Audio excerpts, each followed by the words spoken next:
And we should be live here.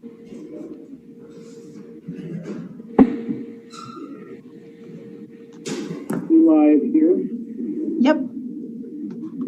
All right. We are live on Facebook and YouTube.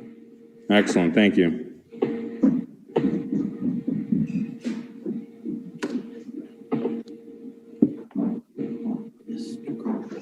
All right. I will call to order the regular meeting of Monday, December 21st. Oh, where'd I go? Can I have a roll call, please? Councilman Marshall?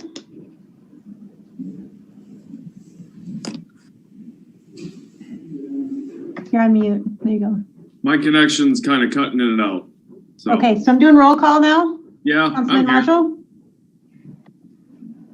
There it is. Councilman Orris? Here. Councilman Veneer? Here. Councilman Considine? Here. Mayor Arellano? Here. And I do not believe we have anybody who was able to make it for the invocation. Is that right, Keisha? I did not hear back. Okay. All right. All right. If you will please rise with me wherever you're at for the Pledge of Allegiance.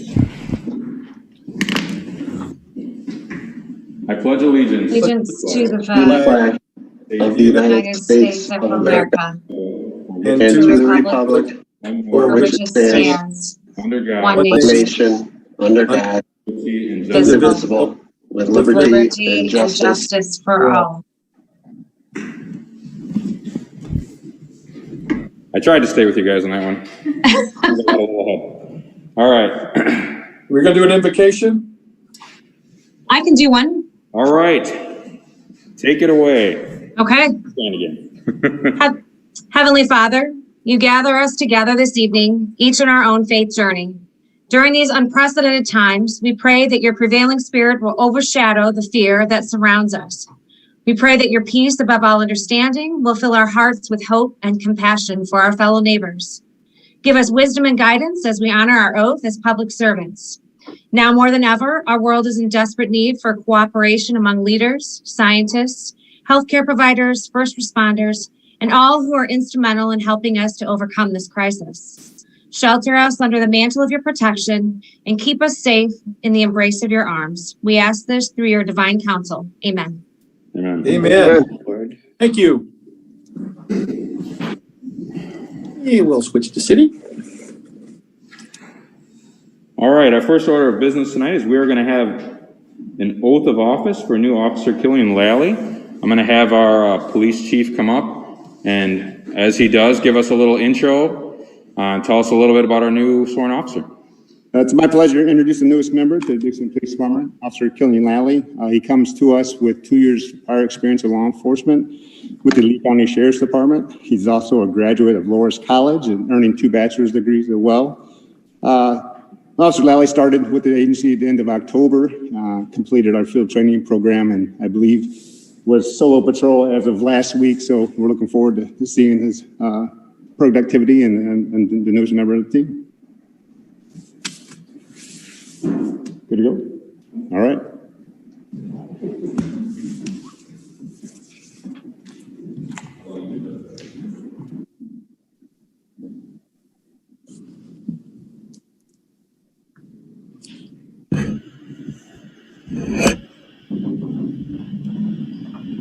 Feel ready to write in? I state your name. I, Killian Lally, Having been appointed to the rank having been appointed to the rank of police officer in the city of Dixon, of police officer in the city of Dixon, in the county of Lea Forsyth, in the county of Lea Forsyth, do solemnly swear do solemnly swear that I will support the Constitution of the United States to support the Constitution of the United States and the Constitution of the State of Illinois, and the Constitution of the State of Illinois, and I will faithfully discharge and I will faithfully discharge the duties of the rank of police officer the duties and rank of police officer according to the best of my ability. according to the best of my ability. So help me God. So help me God. Congratulations and welcome to the team. Thank you. All right, I'll have you sign right there and right there.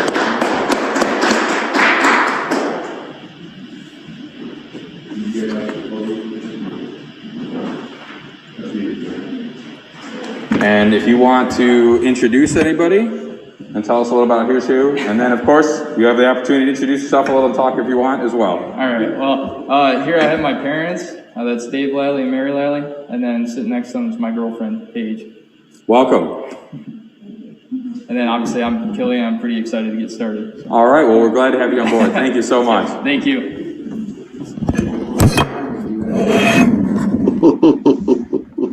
So usually what I do is I move out of the way so you guys can take some pictures right here with the flags behind you if you want. I'll move the chairs. I'm going to mute myself and ask the rest of the council to wait.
All right. Next order of business is we have a public hearing. The Lee Ogle Enterprise Zone is considering a new incentive tier. This tier, and I will let our zone administrator go in a little more detail, but this tier would be for so-called super projects. For example, the Facebook project to our east was one of the models that was looked at, as well as a major employer in industry that is looking at the Rochelle region. But the incentives that would be looked at for the super tier would be by ordinance and by law universally applied across the enterprise zone. And just so everybody's aware of how the mechanics of this work, for the major governing bodies that sit on the board, which includes the city of Dixon, we are required, in order for it to go into effect, we are required all of those governing bodies to pass an ordinance with the update. Otherwise, it does not go into effect.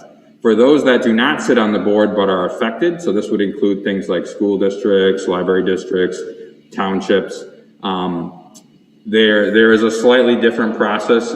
We can discuss that a little more if you're interested. But for right now, I want to turn it over to our presenters to tell you, the council, a little bit about what they're trying to do and why. So with that, Andy, I will turn the floor over to you. And if you wanted to state your name, of course, and then Thanks, you can go Mayor. Yeah, I'm looking for my court reporter who's supposed to be with us on Zoom. She's on. Let's just make sure. Okay, I just got a yes text from her, so yeah, I just was holding off for that, but thank you, Danny. So with that, good evening and thank you for your time. I'm going to call this public hearing to order here at 5:39. December 21st, 2020 in City Hall. Do they need a vote to go to the No, at Dixon, Illinois. My name is Andy Shaw and I'm the Lee Ogle Enterprise Zone Administrator. This public hearing was advertised in the Rochelle News Leader on December 9th and the Dixon Telegraph on December 9th, which was 5 or more days prior to this hearing. Copies of that notice are available here and they can also be seen at publicnoticeillinois.com. This hearing is taking place within the Lee Ogle Enterprise Zone. This hearing is for transparency and input regarding an application to the state of Illinois to amend our zone ordinance and adopt enhanced incentive tiers for certain projects in the enterprise zone. A public comment period will follow an overview of what is being proposed. The Lee Ogle Enterprise Zone provides incentives for important projects in Dixon and other parts of Lee and Ogle counties. Maps of the zone, information on the incentives, and ways to contact me are always available at theoglezone.com. And I have informational handouts available here, and I encourage companies on commercial or industrial sites in Dixon to get in touch with me to see if our incentives can help with their construction projects. Now I want to introduce Jason Anderson, the Economic Development Director for the City of Rochelle, to talk about an exciting new project where an enhanced zone property tax incentive is critical to landing a new industry with large investment and job creation. Good evening. Good to see you all. A major manufacturing firm is making plans to locate in Rochelle at this time. It's known as Project Jackpot. Project Jackpot representatives have shown credible intent to City of Rochelle officials and the Enterprise Zone Board to invest at least $130 million in their capital improvements plan, create 150 or more jobs that are new non-managerial jobs, paying an average of greater than $50,000 per year for hourly employees. Salaried employees would be more than that, but the information, the data on their average salaries have not been provided as of today. One condition of this project happening in Rochelle is a larger property tax incentive than is currently offered by the Leogal Enterprise Zone. Recent study of the competitive environment in surrounding enterprise zones have found that we should be more aggressive with incentives for larger projects.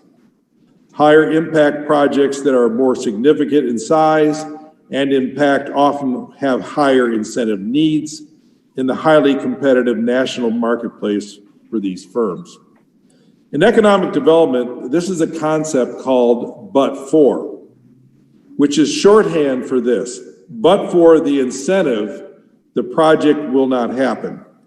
As I mentioned, Project Jackpot let us know that the but for enhanced level of enterprise zone abatement, but for that, Rochelle will not see this investment and job creation.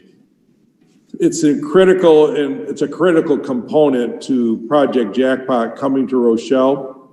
And as you all know, Rochelle attracts a lot of people from not just Rochelle, but from all over Ogle, Lee, Whiteside, Winnebago, Carroll, DeKalb, Bureau, and LaSalle County. So it's an important factor in attracting this specific project, and I'm pleased that the Lee Ogle Enterprise Zone Board has approved this plan. Thanks, Jason. So with that said, the Enterprise Zone Board, which Jason and I are members of that board, Mayor Lee is a member of that board, as well as many other mayors and county board chairs. We all support this, and we're proposing a new tiered approach to our real estate tax abatement. What that will entail is first a base abatement tier. That'll be a tier that is the same as our existing enterprise zone abatement. To get that, a company will enter an MOU, a memorandum of understanding, and an application with the zone administrator that outlines their job and investment intentions. That entitles them to 6 years of 50% abatement on their improvements. To keep that, they must maintain 75% of the created jobs upon the risk of termination of that abatement. And along with the other tiers I'll mention, property tax cannot be abated in a TIF. So I just want to make note of that. A new tier then is extended abatement, and that will be a middle tier enhancement of our abatement schedule. And after an MOU outlining those job and investment intentions for the company, those companies will be able to get 4 additional years of 50% abatement for a total of 10 years of abatement being available. Qualifications for that middle tier are $50 million capital investment and at least 75 newly created full-time jobs. Capital investment and jobs could be the sum of activity on adjacent parcels that are within the enterprise zone. To keep this abatement, they must maintain 95% of the created jobs upon risk of termination of that abatement. For this, investment and job creation need to occur within 2 years of that MOU execution. And there is a path in the ordinance we have established to upgrade a property that's presently receiving abatement. So that would allow those expanded years to apply if a company currently getting abatement decides to make a large new investment and large new job creation in the enterprise zone. And then as a final high tier, a top tier of enhancement, we're calling high impact abatement. Again, after they execute an MOU to outline their intentions, these companies would be able to have an additional 10 years, 50%, total of 16 abatement years being available. This is what Project Jackpot has requested. Qualifications for this that we have set are $100 million in capital investment and at least 125 newly created full-time jobs at $50,000 or greater rate of pay exclusive of benefits, annual rate. The capital investment in jobs can be the sum of activity on adjacent parcels within the enterprise zone again. And again, they must maintain 95% of the created jobs upon the risk of termination of that abatement. Again, that investment in job creation needs to occur within 2 years of that MOU. And also there is a path to upgrade property presently receiving abatement, allowing the expanded years to apply if they make that large new investment and make large new job creation. And again, this is the tier that is what we're seeking for the sake of Project Jackpot. So with that, written comments related to this application received by my office will be made part of the public hearing section of our application that we submit to the state of Illinois DCEO. There have been no written comments submitted to date, but they will continue to be accepted after this hearing to allow public input. So now for those who wish to ask a question to either of us or to make a comment related to the purposes of this application, they're asked to sign in here or for our court reporter's sake to please state their name for the record. Or if you're from the council or mayor, you just please state your name. You don't need to sign the form. We do know who you are. So does anyone wish to address this matter? Sure. All right, for the purposes of this hearing, first I want to state my name again, Mayor Leandro Arellano. For anyone listening in, I do want to state if you put a comment on Facebook, I will read it into the record with your name for the purposes of this hearing. Our council chambers is open, which there are people in here. That is why I'm wearing a mask. For anybody back at home confused why nobody else back at their house is wearing a mask and I am. So the council chambers is open. I will note we do not have any members of the public, but if we have comments from Facebook, we will put them in and read them into the record. I do want to clarify, every member of the council, I asked for an info sheet to be put in a council packet. I believe you should have got it, showing the existing base tier for the enterprise zone right now. And I want to clarify, Andy, that a business could not qualify for both the extended abatement and the high impact abatement. You get the base abatement, and then you pick the one or the other. Mm-hmm. Although if you were in the extended abatement and did additional investment such that you triggered the highest level, that high abatement, that high impact abatement, you could essentially petition to transfer to that. Is that correct? Up to the max. Up to that maximum, I believe that would be the case. I don't think it's that clear, so that's something we could clarify in the ordinance before we bring that ordinance back to the council. Okay.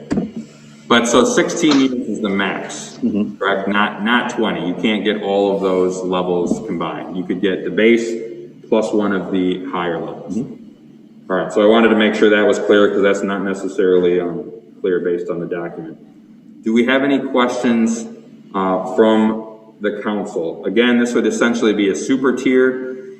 So one of the concerns I had, and those of you familiar with me on the council probably could see this coming, but as we were discussing this on the enterprise zone, you know, one of the big things I always liked about the enterprise zone is that every business was kind of equal within it.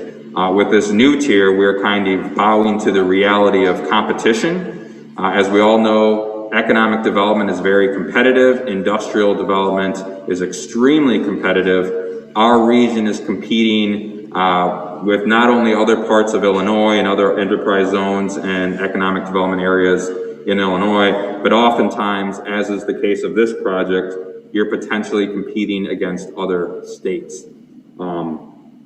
And for those kind of projects, these super tier projects, you know, hundreds potentially of employees, 100 million plus of investment, the competition typically has something similar to this, where when you invest that much in a region, you get a little more, you get a higher tier. So that is what is trying to be done here. One of the things I also did note in the enterprise zone meetings is that we will essentially be establishing a new floor for what a major employer would potentially ask for. That being said, we believe that floor, or the enterprise zone believes that floor, is pretty much where a competition for a project of this size would have started anyway. So we don't believe we're raising it past what any other region would have already been doing that we would be forced to compete with anyway, if that makes sense. I know that's a little bit wordy, but essentially, even though we're building this into the starting point of the agreement, more or less in competitions for this level of project, we believe that's pretty much what's happening anyway.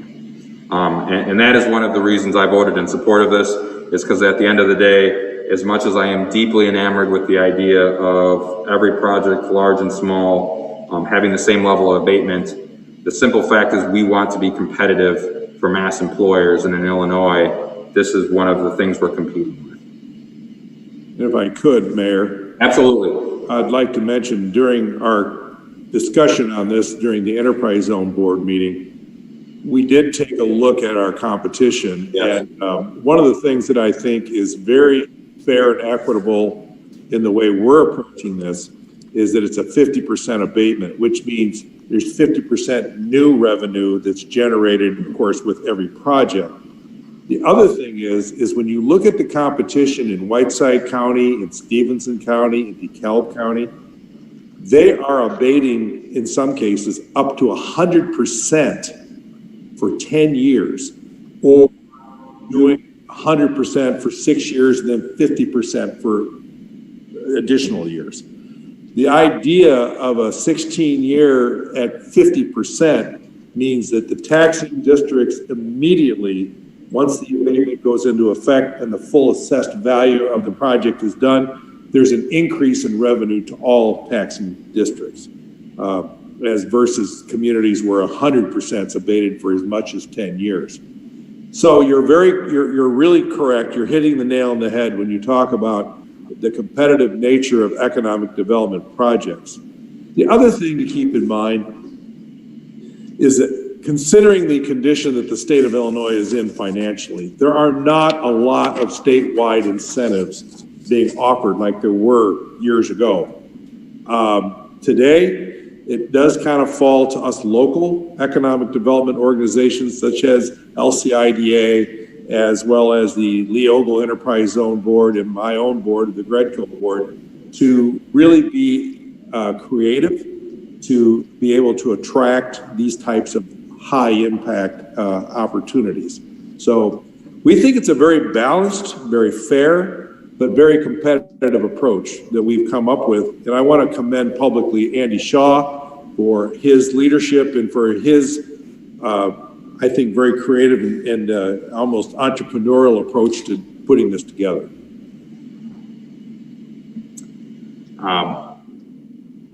One thing I'd like to add for the discussion purposes, for the council as a reminder, and for anybody in the public who is interested, by multi-government agreement in these enterprise zones, we can make a standardized abatement instead of having to go to each individual organization, entity, and try to do it. One of the advantages of this enterprise zone approach, for example, with the base incentive, any new business doing new construction in the zone automatically gets 6 years of 50% off of their property taxes. It doesn't matter whether you have connections, whether you don't have connections. It doesn't matter if you were like me, in your mid-20s coming to Dixon to build a business and you know, didn't have any connections with anybody of power at that time. It was an automatic standard abatement. So what this will be adding to it is essentially that same thing, except that if you invest enough in, you will automatically, after basically a quick request from the enterprise zone administrator, you'll automatically be entering that super tier. And each time you get a new project, instead of having to go to 16 or 20 different governments and explaining the situation, all of us are proactively saying this is the standard abatement that we will do and make it equal for everybody. We're going to get it pre-approved with all of the relevant governments, so that way everybody's in the same economic playing field. But from our region, it also lets us proactively market our area and these incentives as something any business coming in will get.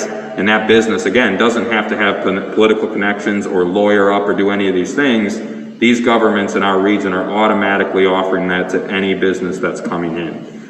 So again, it's a very excellent marketing tool. And this will allow us to market it to some of those bigger projects as well. But I do want any questions from the council, thoughts, concerns, points of interest. Andy, will you be providing an ordinance on this? Yes, the ordinance is about complete, but it's not ready today. But okay, what's your time frame? The reason I ask is I think, Mayor, you're contemplating punting on the June 4th meting. So the January 4th meeting. So January 18th. I wish it was June 4th. January 18th, Andy, I think will be the next meeting after tonight. Does that fit within your parameters? Oh, you'll have it for review in the next couple of days. Right, but my point is in terms of approval. Yeah. January 18th, that fits in your parameter. Absolutely. Okay. Yeah. In fact, Mr. Lesage, we're going to be going to meetings all through the entire month of January in Rochelle because we obviously need to get the school districts on board. So you've got a ways to go, Jason, right? Yeah, we've got the whole month. In fact, there are some taxing districts that don't meet every month. We'll probably be doing this into February as well. But in regards to the enterprise zone, I don't think there's any large projects that are currently outside of Rochelle that are waiting on anything like this. Okay, I just wanted to make sure we weren't going to be the fly in the ointment in terms of the schedule. No, not at all. Okay, thank you. And of course, this is a public hearing only. We'll be bringing back the whole ordinance and asking for a vote in January. Okay, perfect. Thank you. Any other questions or comments from the council? Andy and Jason, it's Mike Veneer. Want to thank both of you for your work and your diligence to this project. This is another feather in the cap for the work that you guys do and bringing that industry to our area. With the $100 million capital investment, are we talking about a lot of new construction? Is this on an existing property? How much do we know about that? We can tell you a little bit about it. This is the redevelopment of the Nippon Shario facility that, as you all know, was vacated over a year, well, almost 2 years ago it was vacated. So this will be the redevelopment of the Nippon Shario campus. The company that's coming and when we come back in January, we'll have the company representatives with us who will share details about the nature of what their company does. As we said in this high impact tier, the starting average wage for hourly workers will be in excess of $50,000. So, and again, that does not count the salaried employees. So we think it was a really good thing to be able to, and we were able to convince Project Jackpot to give us those wages. We really want to make sure we understand if the taxing districts are going to accept this type of a proposal, that we know that these are a lot of good jobs that pay well to start with, and that impact will be a regional impact. Excellent. So the jobs you're talking about are the jobs that will take place, obviously, within the industry. We could be talking about a lot of construction jobs as well. Not so much construction jobs. There will probably be some additional structure built, but the repurposing of these buildings is literally millions and millions of dollars of revamping of these buildings. The other thing I learned just the other day, because as you probably are aware, if you drive down I-88, there's two separate buildings that we're referring to. And in the early part of our conversation, It wasn't clear that both buildings would be put into use at the same time. However, now we're aware that actually both buildings are going to be populated with different functions, different kind of manufacturing, and that we can expect in excess of 150 jobs and in excess of $100 million of investment. So it's all very positive. It's very exciting to see this beautiful campus being redeveloped. And here's the other thing. This is a very, very large company. They have something like 17 manufacturing facilities in North America. They're very, very much an American company. They're very, very much about Build America. And they very well could bring with them other companies to follow, suppliers, other companies that maybe are users of their product. But I've not got any information to share specifically about that. But a large capital investment is going to be made, a lot of good paying jobs, and we're very excited about what this may bring with it. Thank you, Jason. All right, Keisha, I believe we do have public comment on Facebook. Can you, I don't have the ability to see that. Can you put a name and read that into the record for me, please? Yep, it's from Ted Barr. Ted Barr, it's HBARRE for your recorder. Dixon, Illinois. Does the $1 million amount need to be new capital, or does the real estate purchase of an existing factory building count towards that, or does it all need to be new? Also, does retention of jobs count toward the 125 min jobs? So I believe I did hear it. So the last question first, we did define this as new created jobs and not retained jobs.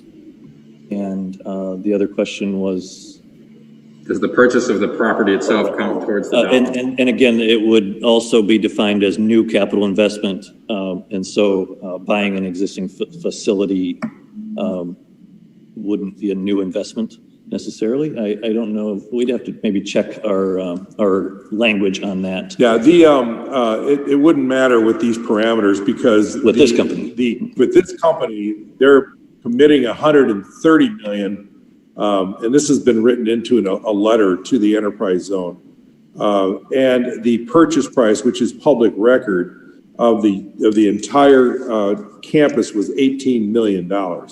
So with $130 million investment, is $112 million. If you took the $18 million off, it'd still be over $100 million of new. And this is, of course, equipment and materials and whatever it takes to get this facility or both of these facilities functional. And my presumption is that the purchase of property or land would go towards that, but Andy, that's something clarified. We need to get clarity on that and make sure that the ordinance is clear. Right. I think the other thing is to be mindful of when an abatement goes into effect, it's abating only the increase, the improvement. So whatever the base property value was before, like it was just raw land, that's never abated. It's only the capital investment in real property that actually is abated. Right. All right. Any other public comments on Facebook, Keisha? He same person, Ted Barr, just replied back. Okay, thank you. Who checks that? All right. Before we close up the hearing, any other questions from the council? All right. So the way this will work is Andy and team will continue working with the other governmental bodies. Those of us that are part of the leadership structure of the enterprise zone will be trying to get this passed next month, and they'll be continuing to work with other governmental bodies in the process on an ongoing basis. But we will get an ordinance to you, apparently within the next few days. And you'll have plenty of time to review it, ask any questions. There will be a period, obviously, to modify that if any of the governmental bodies have some input that is not finalized. We have not started actually passing that in the bodies yet, so that is what this hearing is for, is to get input and see if there's any major or minor changes that need to be made. If there's no other public comments, Keisha, we're good there? I have one more. Hey, Ted Barr again. Who does the check and balance of the capital investment and jobs in the future? I'll let you take that. Obviously, the Enterprise Zone Board itself does some, and we, the Enterprise Zone Board, have a contract for administration, and Andy, I'll let you talk a little bit about that. Yeah, so a verification process is also in the ordinance for making sure that the jobs are maintained and the capital investment has occurred, and those are spelled out in the ordinance, yes. All right. And there is clawback scenarios, and also in our new enterprise zone, the one we are operating in now, if somebody buys the company and buys the property, the abatement doesn't necessarily automatically transfer to the new owner. Is that correct, Andy? In the old one, it automatically transferred. In the new one that was created right about the time I was becoming mayor, almost half a decade ago now, it was made so that if somebody comes and buys it out, it doesn't automatically follow. I believe they can petition, and the Enterprise Zone Board can approve it if we believe it meets the right parameters, but it is not guaranteed. You can't just do a project and then sell it out. Your next meeting is the 18th, is that correct? Well, the next scheduled meeting is the 4th, but we are currently in talks since we have a light meeting there. It's typically our procedure to cancel the first one of the year if it's relatively light. So it'll probably be the 18th. The second meeting in January is the 19th because Monday, the 18th is a holiday. It's a Monday holiday. There you go. The city clerk's on top of it. That Monday will be a holiday, so it will be that Tuesday, 19th. And that's when we would presumably be passing final passage of that ordinance for Dixon. All right. You want to note the closing time of the hearing? So yeah, with no other comments, then I will note the end of the public hearing here at 6:07. And thank you again for your time. Thank you, guys. All right. Thank you very much for joining us. Thank you.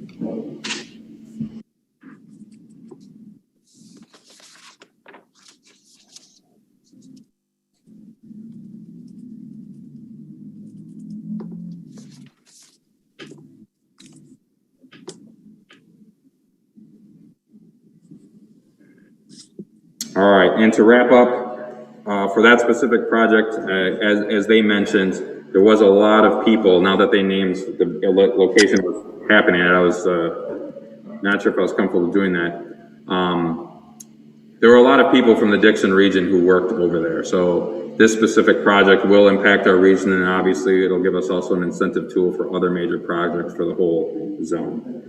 Moving forward into our work session, I'll keep this relatively short. I just wanted to bounce off of the council what Rob and I have kind of worked on up to now in regards to a banquet liquor license. So first of all, in conversations with the individual who might be the first to get it, one of the things that the ordinance would go over is there would be a certain minimum amount of people that would be required to be in attendance. The kind of template language that Rob sent over to me currently has it at 10, but I'm thinking about moving it down to 6, just to make it that much easier for events as small as, a little ladies luncheon for whatever, or, the kind of smaller group things to still qualify. So 6 people might be the new minimum instead of the higher 10 is where I'm thinking.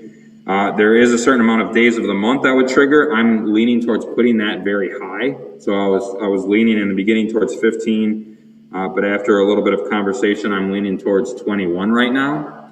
Now, of those days, there is further a limitation within the current kind of language we're working with in the amount of hours per day that they could utilize it. So the draft language is looking at 5 hours. I'm looking at moving that up to 6. But one of the things, if Rob thinks this is something that is permissible within the language of the ordinance, if there were multiple events in a day, kind of like the noise ordinance, they could essentially request from the mayor's office an extension for that particular day based on the fact that they have multiple events going on. For example, maybe they have a luncheon planned and then they have something in the afternoon. I don't know how reasonably common that would be, but that gives them the ability, if they have something special going on or if they have multiple events, to have some flexibility built into the ordinance without necessarily making it the norm that anybody can just do with that license for a whole day.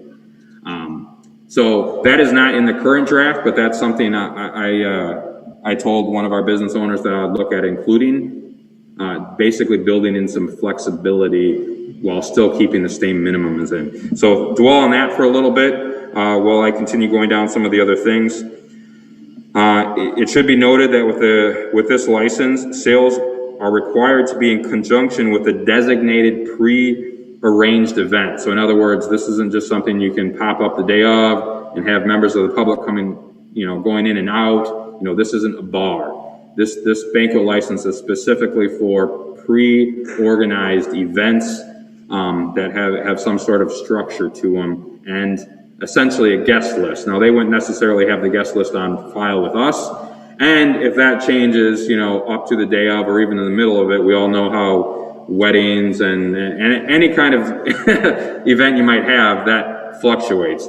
So the concept isn't so much that they have specific names in there, as the concept that there is people being invited and there is a guest list and it's a controlled environment, as opposed to the come and go atmosphere of, say, a tavern or, like the hotel liquor license, things of that nature. All right, moving down the list. So I mentioned the guest list. It's not open to the general public.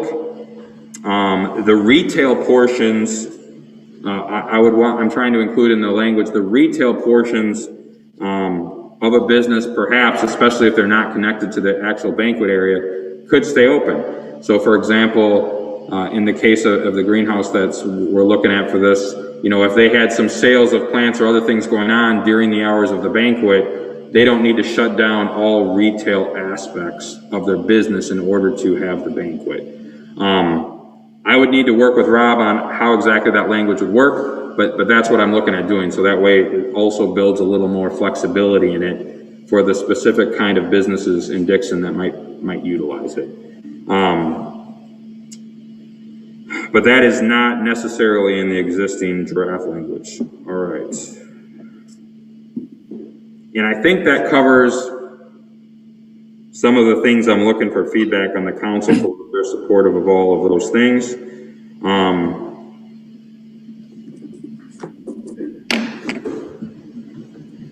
Quick question. Go ahead. You were talking about the events must be pre-arranged, pre-scheduled. Right. And all that stuff. Are they going to have to turn in like a monthly calendar so it's known beforehand, or is it all going to be on Scout's honor? So for that sort of thing, that'd be the kind of thing that we would investigate in the case of a violation. But as currently written, and that's certainly something that's up to the council's prerogative, but as currently written, I'm not envisioning a scenario where they have to turn in guest lists ahead of time, or they have to turn in a calendar ahead of time.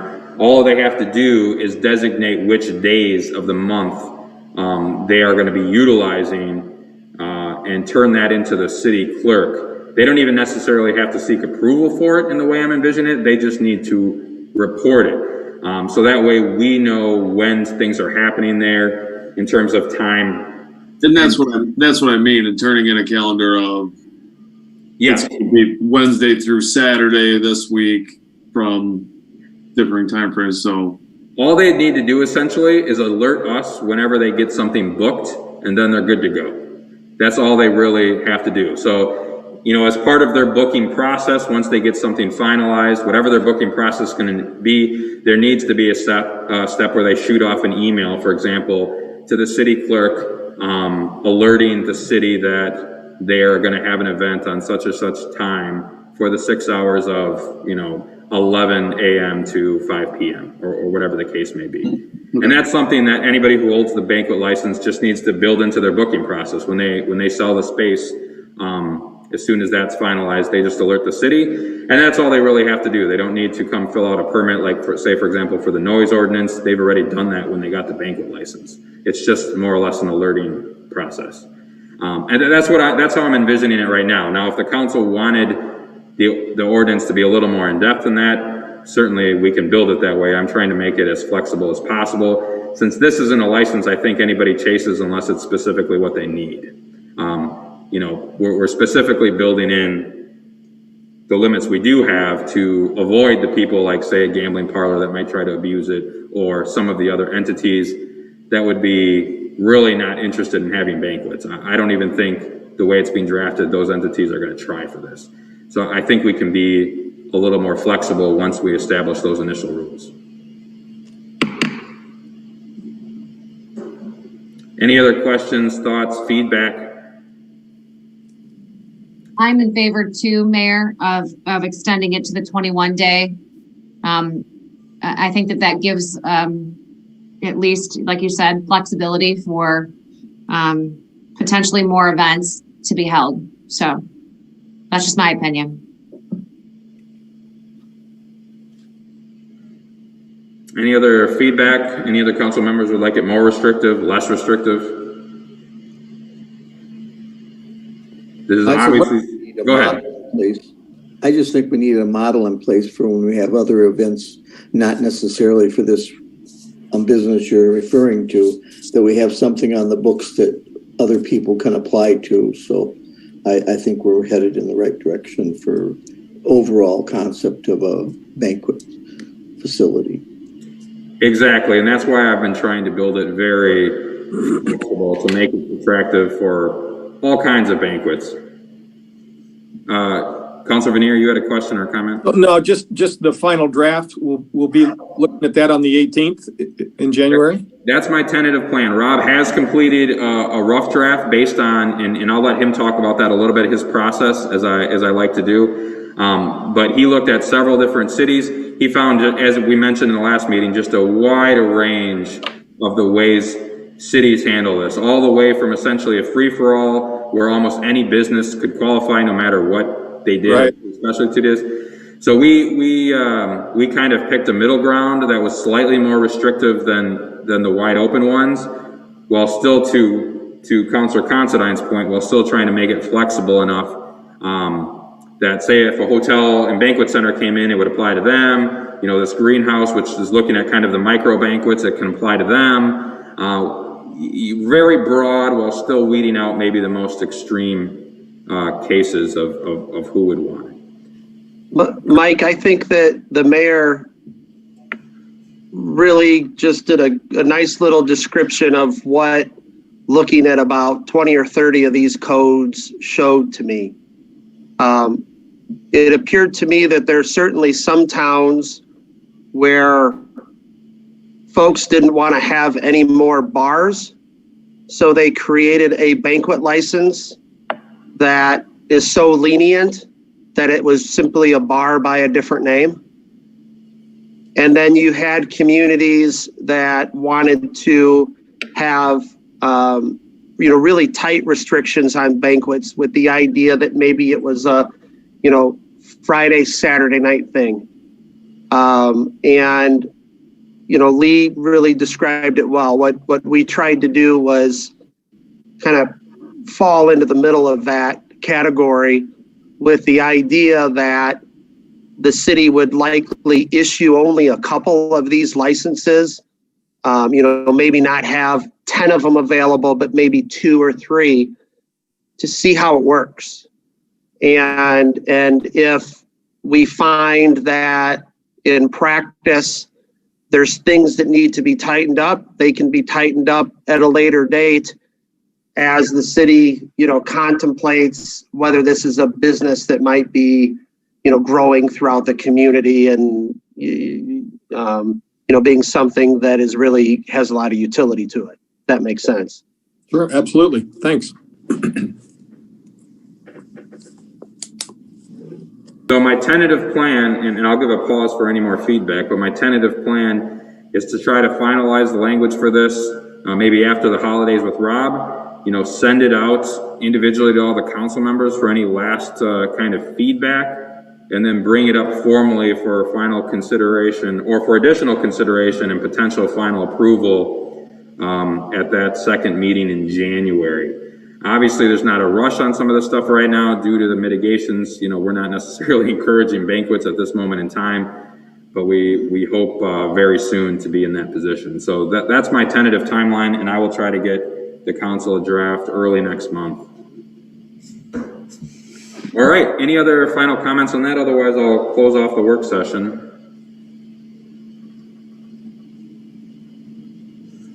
All right, hearing none, I'm going to move on to approval of the minutes, and we'll get into some of our regular business. I move that the minutes of the regular session council meeting of Monday, December 7th, 2020 be accepted and placed on file. Motion Marshall? Second. Second Oros. Any discussion of the minutes? Hearing none, can I have a roll call, please?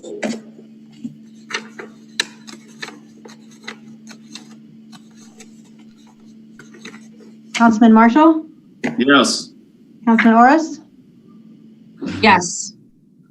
Councilman Veneer? Yes. Councilman Considine? Aye. Mayor Erlano? Aye. All right. Total labor and outside claims. I move that the total labor and outside claims in the amount of $2,113,823.48 be approved and ordered paid. Second. All right, I have a motion and a second. Any discussion of the YTD? Always a good light one here at the end of the year. All right. If there's no further discussion, can I have a roll call, please? Councilman Marshall? Yes. Councilman Oris? Aye. Councilman Veneer? Yes. Councilman Considine? Aye. Mayor Erlano? Aye.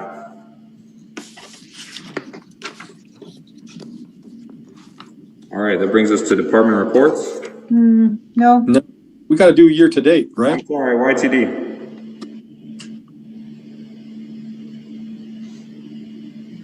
Ready. I move that the year-to-date financial summary through November 2020 be accepted. Second. All right, I have a motion and a second. Any discussion?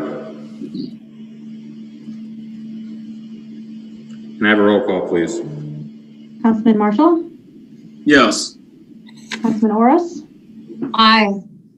Councilman Veneer? Yes. Councilman Considine? Aye. Mayor Erlano? Aye. All right, now we have department reports. I don't believe we have anybody who wishes to make a report tonight. All right, Danny, I will turn it over to you for the city manager's report. So I've got a couple things within the agenda that I'll talk about when we get there, but the one thing I just want to bring back to the council, I'm thinking it's a no, but I've been getting many calls from the gentleman who represented a couple of gas stations in town asking about a liquor license that would allow for gaming within those gas stations. And so since I haven't heard back from everybody, I think I've heard back from 3 council members. I just wanted to see where the council was at on that so I can get back to this gentleman and let him know where we stand.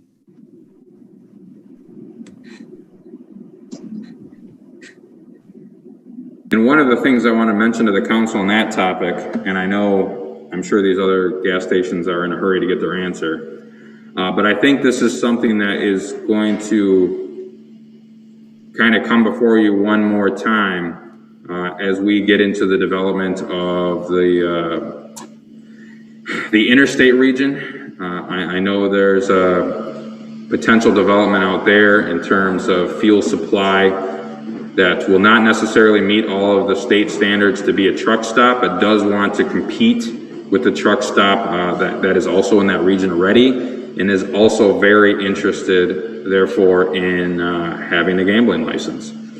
So they essentially would be going into that same group. And I believe, without going too much into the weeds at this time, based on ongoing discussions, but I believe they will essentially be telling us, as was mentioned, but for their ability to get such a license and be competitive with that truck stop that's right there in that same region, and be competitive with the other stops all along the interstate, they will not come to Dixon. And if they do get it, it sounds like they're very, very interested. I don't want to say they are going to, but they are a very active player in that ongoing development out there. So that's also something to weigh on the council's mind. You're getting a little bit of a domino effect where truck stops are already legally able to get them through the state, and therefore places that compete with truck stops all along I-88 want them, and once you give them to them, the other gas stations that compete with those guys will want them, which brings us to the presentation that Danny was talking about for the gas stations throughout town. Just something to bear in mind. Yeah, Mayor, I anticipate that request will be part of the annexation agreement for the commercial development in I-88. And that in the absence of the city's willingness to do that they likely won't enter into the annexation agreement and do the deal. So this will be coming in front of the council soon and in a yes or no manner. And unfortunately, it might be in a context that you need to do it if you want to see a larger project happen.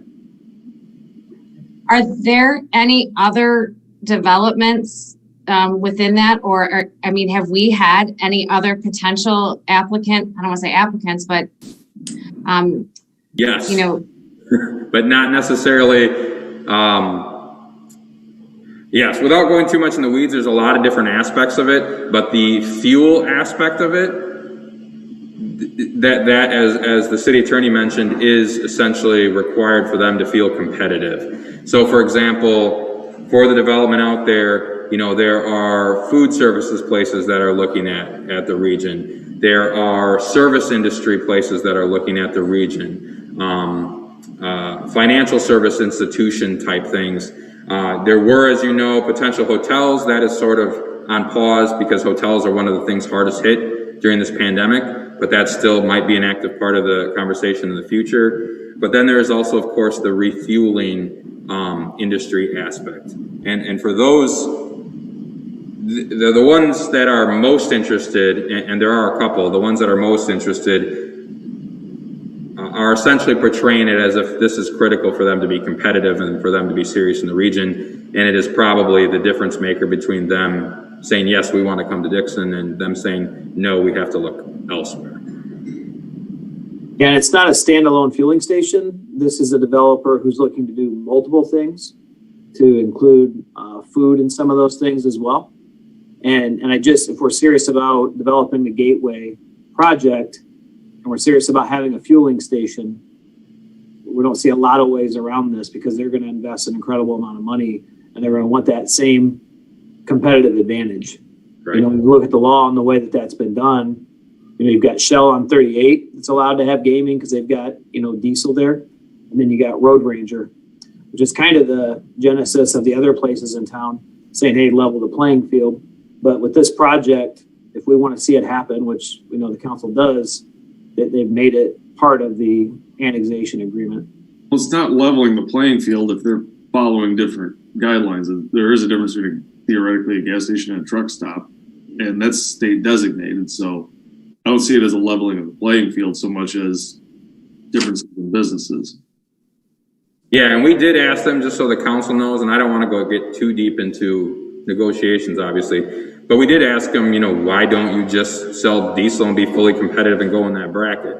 And for various business model concerns, the diesel component, which is, as you know, critical to qualify as a state truck stop under the gambling statute, was not something that they were going to build into the space they were looking at. But in all the other ways, they did want to compete, in terms of rest area issues and literally even potentially having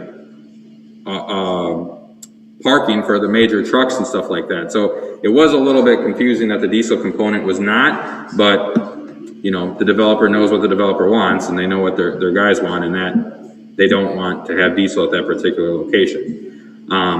But as I just mentioned, now you have a domino effect because while they might be directly competing with the truck stop in that region, once we create that category of license, you have a pretty clear scenario for the other gas stations in town to more or less say, wait a minute, if this tier exists, we want in as well. I guess that's my conundrum in this situation, is that we have a council that is committed, and I think that we're all pretty much on the same board. I don't want to speak for anyone else. Oh, sorry, I apologize. Many of us are, don't want to see further gaming in the community, and that we feel that the gaming component that we have currently is sufficient. So I guess, Danny, to answer that, I would like to get a little bit more information before I give you at least my opinion on that, to understand really the information regarding the development, the Gateway project, and to really understand that fully. If there's, I don't want to say that that our hands are tied is the wrong, answer, or the wrong verbiage, but I struggle a little bit with having, are there other people out there, other organizations or other businesses out there that would potentially step into this that wouldn't have that caveat? And so have we explored those options? Mary, why don't you call me? I've been the one that has had the conversations on this, not only with the developer, but also with what I would call sort of the sub-developer who wants to do this. A lot of this is a function of the fact that this particular developer is the one that has land control. The city does not have land control here. It's not our property. So it's not as simple as us saying, well, who else can we get maybe to come and do it? Gotcha. This is a situation where we have a single developer who is going to potentially work with the city for the development of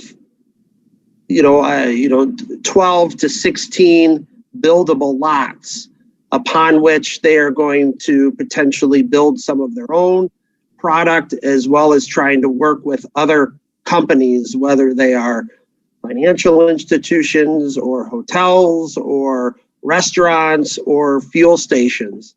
And this group is saying, if you want us to come in and develop this mass acreage and spend these many millions upon millions of dollars just to get it ready, these are our requirements to do it.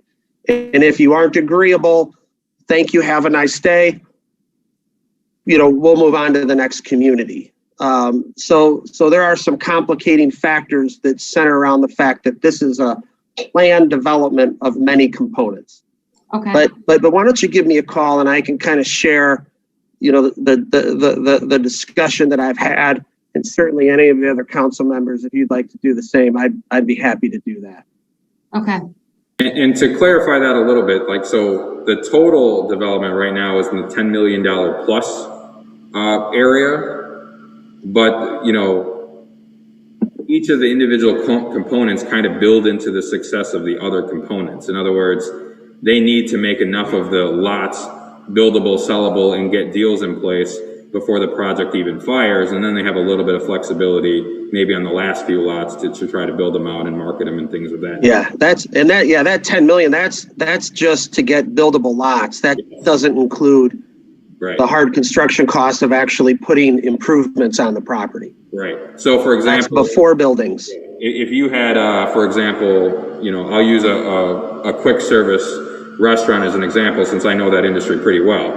If you were to have a quick service restaurant come in there for one of those lots, and say it takes about $500,000 to put up one of those buildings and put in a drive-through and redo all your, that investment for that particular individual business, as Rob was saying, is not included in that $10 million plus. That $10 million plus is just to get those lots ready for that level of development, and then the individual businesses come in and do their own costs and development to suit what they're trying to do. So the challenge that we'll have to address is it's not necessarily as lucrative to build in Dixon, Illinois, as it is maybe in certain other places. So we really have to make sure all of the pieces are coming together in a way that other places will do, kind of almost on a gamble. They'll just assume something's going to happen and they'll gamble to build it out. In Dixon, they need more of the things lined up already in order to fire. And the fuel component is one of the big parts of the overall deal that's potentially already lined up. But the fuel component comes with that competitive requirement that they get a license. So the council, essentially what I'm telling you, will have to weigh that. And then once we weigh that, we have the additional wrinkle of these other gas stations where we have not been interested up till now. We'll then very much have a strong case to say, all right, we want some of those licenses too. And we'll have to decide if we do that, what the specifications of the license are, what we can legally do as a non-home rule community to put specifications in, and then how many of them we're willing to give out. And if that leaves a few people out to dry, then we have to decide as a matter of fair play, do we not want to have enough licenses for anybody competing in that particular market? And by that, I mean the gas stations of the town. So I don't mean to inundate you, but that is a bit how the dominoes work. But by all means, please reach out to the city attorney so that way, you can have a one-on-one, confidential conversation to get all of the information and facts and ask all of the questions you possibly want. And then let, Danny and I know. I think, Danny, to answer your question for now, the answer is we've got a lot of things we're thinking about. And I think when the council makes a decision on that annexation agreement is when, more or less for practical purposes, we'll be making our decision on the broader idea of the license. So unless the council has different thoughts, I think our answer to that petitioner right now is we don't have an answer at this time, but we will have one probably in the next month or two. I would agree with that, Mayor Lee. Okay. All right, thank you. All right, back to you, Danny. I'm sorry. Nope, that's all I have. I've got a couple things within the agenda, but that's all I have for tonight. Thank you. All right.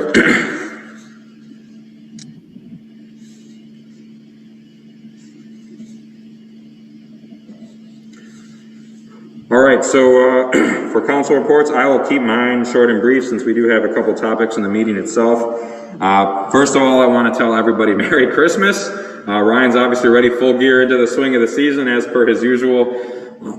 But I am very excited that, as you guys have been watching our pandemic numbers, we are going into this holiday season just in a much, much, much better position than we were going into the Thanksgiving season. Pretty much every one of those major numbers we're looking at, whether it's hospitalizations, which are, more than half what they were, whether it's our positivity rate, which has been dropping quite quickly, our region is looking much better. Unfortunately, that comes at the cost of us having quite an impact on our number of deaths that we had, unfortunately, before we got into the November era. So my heart and condolences goes out to all of those families that will not have their loved ones with them for this Christmas season. That number just dramatically worse than it was before. But the good news is going into the end of the year and this holiday season, the numbers are much better than they were a month ago. And that is a blessing for all of us. And obviously people around here have already started getting the vaccine and are excited about that. So that further kind of builds our hope that our numbers will continue going in the right direction. I know I've already been talking to people asking when they get a shot at it and when they can get that vaccine, both for their own safety, but also because they want to help protect the community and minimize the ability of spread to happen. So I know the health department and KSB have been doing a good job getting out information to the public as that rolls out. And obviously some of those decisions in terms of the order of who gets it when are still being made due to the limited nature of the supply, but it is very heartening to see our community going the right direction. There are communities that are still heading the wrong direction, and their numbers are getting worse, so we should consider ourselves very blessed. And I'm going to keep it at that for this meeting and reserve the rest as we get into the agenda. So with that, I will turn it over to Councilor Considine. Thank you very much, Mayor and council members. I wanted to say something on a positive note. Again, I want to thank all of the mayor and my fellow councilmen and the administration of this city and all the team members on how hard they worked all year long and under very difficult conditions. And the crowning glory is how beautiful our city looks for this holiday season. And that's heartwarming. I don't think we should get complacent about how careful we still should be with this pandemic, even though our numbers are better. That's a great thing and a blessing, but we still have to be diligent in what we're doing with this terrible disease.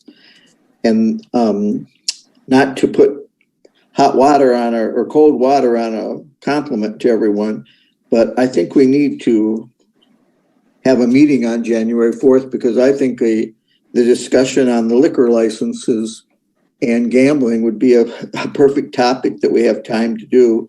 So I'm really not in favor of skipping a meeting. I don't know what we're going to accomplish by doing that.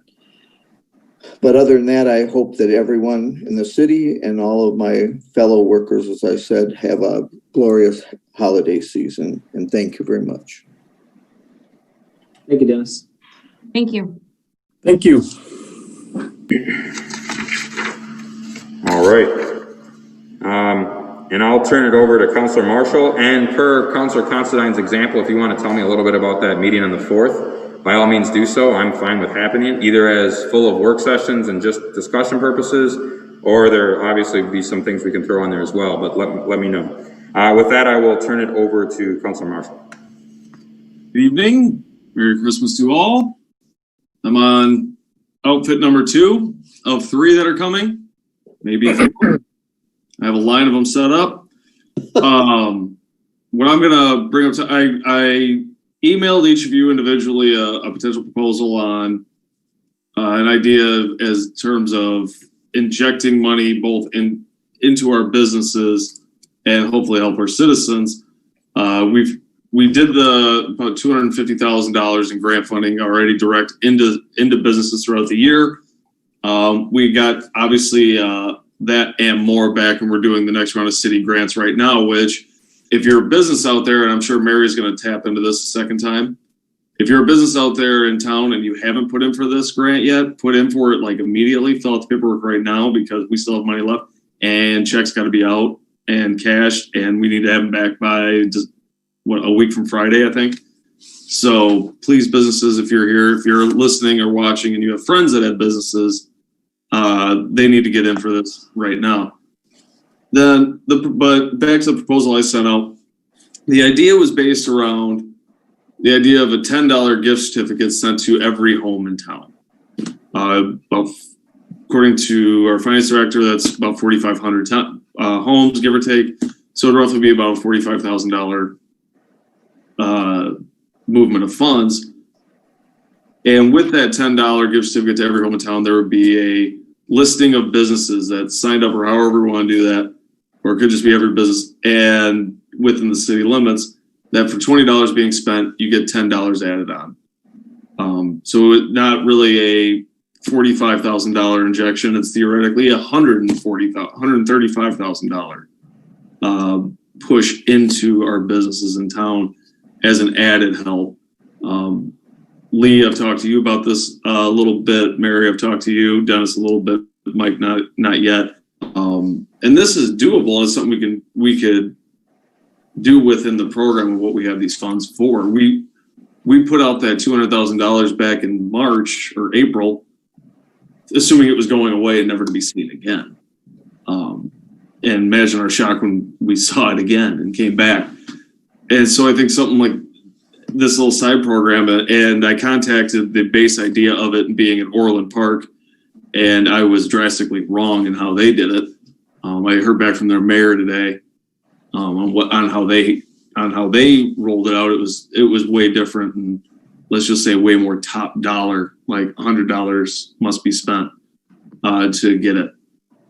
So kind of the theory on is, it'll help our businesses, and it also gives just a little bit of a help to each household, to go use into these businesses in town that just need that little extra help. But it also gets these families and these homeowners and these renters just a little something extra, little something more that they might not have gotten. And Lee, you can, I know you had, when we discussed it, you had some thoughts on it too, to maybe twist it. And I'm very amenable to a lot, to different ideas, obviously, because I'd like this program to work and be launched. It's just a matter of, what's it going to take, I guess. Because I think for 45, if we can get 135, maybe even 150, I think there's just nothing negative about that, in my opinion.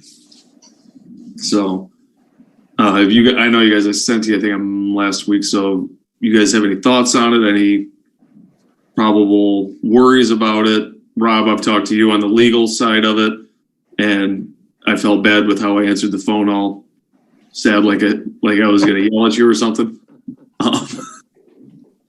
So what, I guess, what's your guys' thoughts on it? Sure. And I'll lead off, since I know, Ryan, when you and I talked, you mentioned maybe sharing some of my input. So one of my initial reaction, and of course I'm guilty of being a conservative, so my initial reaction to any spending is, wait a minute, do we need to spend this?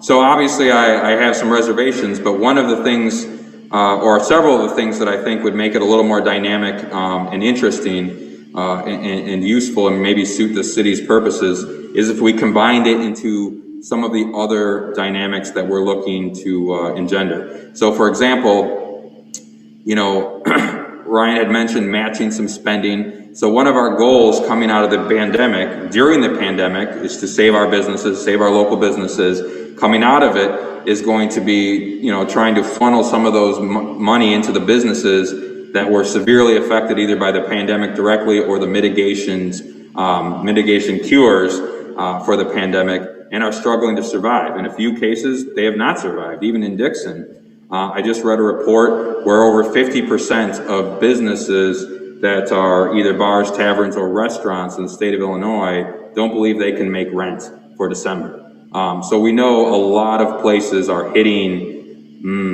their terminal ability to fund and continue existence. So one of the things we're going to want to do as a community, I don't just mean as a city government, but as a community, is when we get to the end of this and we believe within stone's throw in Dixon, in our Dixon community, we're within stone's throw of the end of the worst of it. We want, not yet, but very soon, to start promoting people back into these businesses and try to funnel the pent up desire in our community to keep these businesses alive. And we saw that a bit during the summer when the mitigations were relieved a little bit, before the governor reimposed them and the circuit court, kind of blessed them and made them full law. There was these few months where people had the opportunity to go out and support their businesses, and they very much did so, So something like this, if we could tie it into that effort, into that drive of our community to preserve those businesses and support them, has the potential to be useful. So the question becomes, what does that look like? In terms of what is the timetable, what is the dollar amount, what is the structure? Ryan mentioned, in the place he was kind of modeling, they had a higher dollar limit that you had to match. I don't know if I want to go as high as 100, but I think matching something slightly higher would potentially maximize its spending. That's something we could look at. $100 is a bit much. I think that'll turn some people off to being useful. That was what Orland Park did, was $100 gets a 10. And I was like, that's asking too much. That's a bit high. This is Dixon, maybe matching $40 or $50 is a little bit reasonable, especially if it's things that they kind of want to do anyway. So if they are already looking to, maybe go support something like Ace Hardware because they want to do some repairs around the home anyway, and this is something they can build into it, it might help drive them to a local business instead. If they have been really waiting to get their SOM kit fixed and go inside and do some dining, and they've been putting off date night, this might help towards something they already wanted to do anyway, right? So if we could match it into that, say via a list of businesses, maybe tying it into businesses that applied for that final grant, which is much wider open, Mary, and partnering with, say, for example, with the Chamber of Commerce to design a program, and I hate to always put the Chamber on the spot, but they've been a great leader in some of this, for them to design a program that specifically caters to those businesses that have been reaching out for local support, that we know have been affected, that we know are City of Dixon businesses, then I think we start having a justification that maximizes dollar for dollar what we're getting. So what would we be building into? Number one is we'd be sending financial relief to some of these businesses that have been, desperately waiting out the pandemic. Number two is we would be supporting some of our local residents who have also been hurt potentially financially, and driving them towards our local businesses so that both sides kind of get what they need and stir up the economic activity that's been stalled.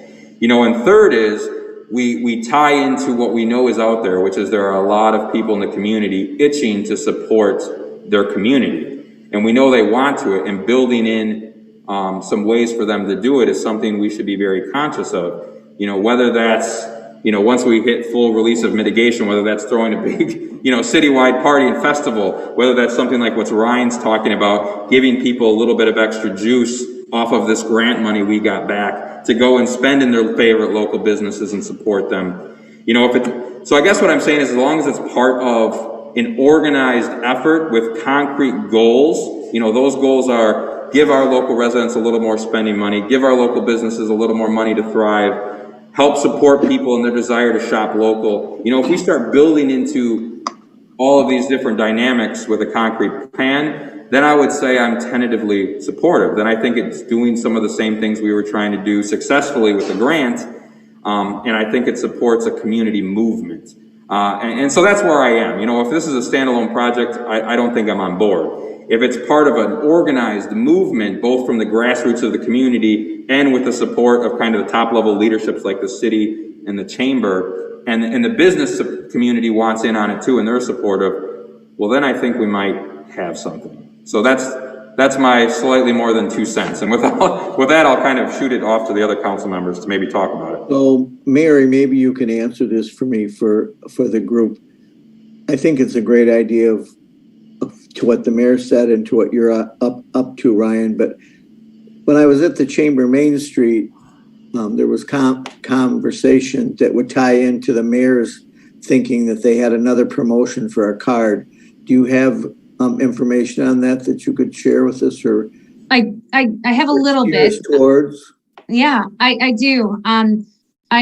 In having some conversation, one of the first questions I would have when I was talking to Councilman Marshall, or in kind of, thinking about a program such as this, would also be, the thought was, what are the labor costs for our city employees to be taken into consideration, how labor intensive this would be, to roll out. And so, that was a question, and potentially a solution to that would also be that the chamber is looking to institute a program that's called Chamber Dollars. And so, in essence, and really this is its infancy stages. It's really just being thought out, but it's having, a card that would be loaded that you could use to businesses that in your community. And so that could potentially be a rollout for this platform, or this program, where it's not so labor intensive on our city staff to help facilitate this, but could be in conjunction with a program that would be rolling out through the chamber. So while doesn't have very concrete, that's not a concrete answer. It is something that we can kind of, collaborate on and potentially kind of solve both problems. Yeah, I think that labor aspect is a good criticism. Not criticism in the sense of that it's something that should kill the project, but criticism in the sense that's, we need an answer to that question. When I was talking to Ryan, I mentioned we used to have a consistent Dixon greeter program where she would come and get the new addresses based off of our utilities signups and go give them greetings from the community. I know my own business was part of it in terms of a free sandwich, welcome to Dixon. There was free oil changes, all these different things. So there was talk, could we use our utility list essentially as a way to be a qualifier for somebody, a Dixon resident, to get this? And that way people who are renters, not just, homeowners or property owners, would also qualify. and arrange either something through the utility bill or pick up at, someplace like the chamber or something like that. Your idea, Mary, is another way around that logistical hurdle, which is, this is great, but this is not something we're going to be doing consistently. So injecting a bunch of money into one-off logistics is kind of defeats some of the purpose. We want a way to get this to our city residents and have them, go spend it at our local businesses together with their normal spending in a way that doesn't cost more than the program itself, because otherwise, why would we do it at all? So that is something to play out a little bit, but I do think that's a logistical hurdle that if we were interested in this project, that we could figure out without too much money. Mike, any thoughts? Well, my response to you, Ryan, was, how's the rollout gonna take place? How are we, what is like Mary said, what are the costs involved in getting these checks to every citizen or every household in our community? And in thinking a little further, and honestly, I haven't been able to, thanks to the great downtown business during the season here, but is $10 enough? And is there a way that we can figure out who our most needy people are? $10 to some is very meaningful. Some to the other, it's okay. So I guess I have a few more questions, and really what the mayor said about $45,000. What else can we do with 45? And then add on top of that the cost to make it happen. Throwing a big city festival when this thing rolls out really intrigues me. It is something that I want to be a part of on the backside of this, in making sure that we have so much quality of life to provide for our citizens and create a very attractive destination for visitors. 45 could go a long way in doing things like that, which in turn, is a sales tax driver and benefits our businesses as well. So I think there could be some great merit to taking a chunk of that money, but let's put our heads together and really think of how we can best invest it. What are the opportunity costs? Here's my only worry, and I understand the whole idea of the festival and all that stuff, but how about the businesses that are looking out of luck next month in February and March and won't be around for a July festival? That's part of my worry. If we're delaying it, and maybe this isn't, a end all be all to help their business, but it's something to help drive something in for them, is kind of my theory. It isn't and I get it off in the one-off thing. And I mean, hell, I'll put them all in envelopes. Because my theory on the rollout was send them with the water bills, and it just goes in with the water bill, and for the either through email for the ones that are paperless to physical things. So the paperless ones that could be printed out. The printed out would be a little bit of a worry, I guess, because you just print out a bunch of them. And I understand the idea of that issue. My worry is more for the businesses over the next 3 months that are going to be hurting a lot more than the ones that are going to be fine in July. Because we don't know how many we're looking at these city grant forms, and one of the questions on there is, what's the percentage of business you've lost this year? And we're not seeing 10, 15%. We're seeing 60, 70, 85% business lost. And only so many people are going to be able to maintain that for so much longer. So my worry is what happens if we keep pushing it down 7-8 months from now. That's why, as it popped up, the kind of sense of urgency kind of came with it, I guess you'd say, in my head, because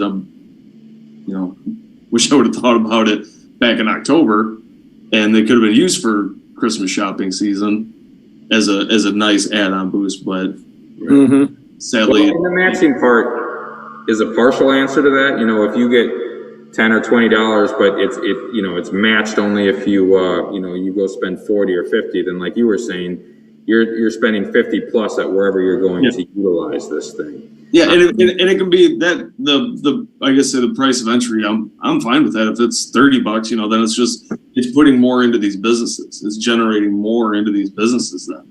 Right. That might also make the project cheaper because not everybody is necessarily going to want it, but those people who are planning on doing some spending at their local business and supporting, might pull a few more people into that category. But I don't know that if there's a matching component, I don't know that every resident of town does it. And if every resident of town does do it and there's a matching component, then it's been a wild success because then you just injected, a couple $100,000 quickly into the exact businesses that are hurting if we can figure out, how that works. And that goes, that kind of goes to Mike's point is this enough to make an impact? At the end of the day, that's something that's very important to answer. And we need to be, hard upon ourselves on that answer. We don't want to do it just to say we're doing it something. We want to answer Mike's question is this is going where it needs to go to those businesses and it's enough to make an impact. Yeah, and I know at one point you said something about the last businesses that put in for this round of grant funding. We couldn't go off of that just because a lot of businesses aren't eligible for it right now because they got other grant funds. So we can go off of that. Maybe that'd be one of the qualifying criteria, but not the same. Yeah, one of the qualifying criteria, it takes out a lot of businesses in town, so we couldn't go through that. I mean, it could just be a simple sign your business up within a week or something like that.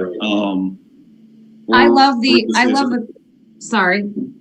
Go ahead. I love the concept, Councilman, about really trying to benefit not only the individuals of our community, but also then the businesses again of our community. So it hits two sides of that, and as far as thinking out, labor costs and things like that, and really having conversations with Chamber and Main Street, potentially again, to combine with this program that might solve that problem, so then we could really, I'd be more than willing to sit down and kind of maybe iron out some of those details if you'd be interested in kind of, exploring that to kind of, I don't know. I just wanted to throw that out to you. Right. So. I got nothing going on. And some of the logistical parts, to Ryan's point, is there might be members of the community willing to volunteer their time to a chamber effort that affects, the business community. I bet there would be. One of the things, and I'm delving into maybe a minor criticism here, but one of the things I think we have missed during this crisis response across America is the appeals for volunteers to help out. There are plenty of people, unfortunately, through no choice of their own, with some time on their hands that would be willing to dedicate it to their community. And logistical support of a project like this is potentially something that we could reach out to, because you don't necessarily need to be in groups of people to help this particular cause, depending on what aspect they're helping with. So anyway, so definitely something to think about. Who else? Have we heard from everybody, I think, on the topic? I think so. Okay. So on that note, I'll finish up my comments by saying Merry Christmas, Happy New Year. If I don't see any of you beforehand, enjoy it. I'll be walking around like this the rest of the week. And so maybe what we can expect to see on that, Ryan, is just you're going to continue to work maybe with Mary and a couple others on flushing that out, and then. Well, yeah, hopefully I can sit, if we're going to have the January 4th meeting, then if I can get something put together with Mary, we can potentially get something. Ready for feedback? Yeah. Okay. All right. Councilor Oros. I'll keep mine short and sweet. As Ryan had previously mentioned, yes, the small business grant is available. There's some confusion, I believe, so I just want to clarify. You don't have to be per se closed to meet the eligibility criteria of this grant, and they are different than they were at the first round. So I encourage our small business community, please take an opportunity to look at the eligibility criteria for this grant and apply. It is, we're on a time crunch, and I would so much rather see these funds into the hands of our community that deserve it. I've talked to so many businesses, and this just shows you the amazing generous spirit of our community. I can't tell you how many business owners that I've talked to calling and saying, apply for this grant that says, you know what, we're doing okay. I know there's people out there that could use the money more. And really, they're still hurting as well, but they're just, and so I'm looking at that and saying, oh my goodness, that just shows you how the unity and the spirit of our small community. That being said, apply.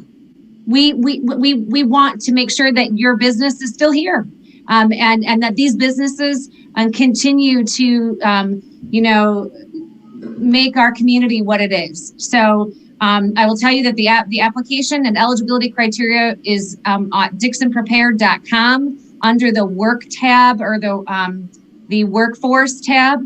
You can complete the application right there and send it to City Hall. It is a 15-minute process, but please look into that and apply. Come get some of your tax money back. Yay! All right. Thank you, Councilor Ross. Councilor Veneer. Thank you, Mr. Mayor. Just want to start by saying thank you to Chief Buskell and the fire department for participating in driving Santa around town last Saturday. Got a lot of positive feedback. Unfortunately, he couldn't come down every street that everybody wanted him to.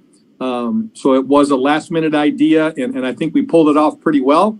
And we have better plans to do it next year and be a little more. We got a plan. I talked to Santa today, as a matter of fact, and he's got a better plan for 2021. So thanks for the participation by our fire department and our local Santa Claus representative. And remind everybody, hey, there's 3 shopping days left till Christmas. I'm sure that all of our local businesses are going to be open right through Christmas Eve. So get out, support your local businesses. These last 3 days can really mean a lot to our small businesses and making a big difference as we hopefully say goodbye happily to 2020. Let's keep a positive spirit as we move into 2021. Your community, your city, your leaders, this administration has worked hard in 2020 to make it as palatable as we possibly can. And we're also looking at 2021 and the backside of this crazy pandemic and making Dixon just a really fun place to be in 2021. We're poised for an eventful and prosperous 2021. So God bless everybody. Have a Merry Christmas. Enjoy your families to the best of your abilities and know that we're close. The lights at the end of the tunnel we're seeing and they're real. And I think good things are ahead for the city of Dixon. So this council, I'm so proud of the things that we've accomplished through all of this. Our staff is second to none. And this community showing its support and its care for each other, supporting your local businesses, supporting each other. There are so many random acts of kindness that are happening in our community that don't get brought to the forefront. And it's just great to be a part of this great community. And I really look forward to 2021. So thanks. Thank you, Counselor.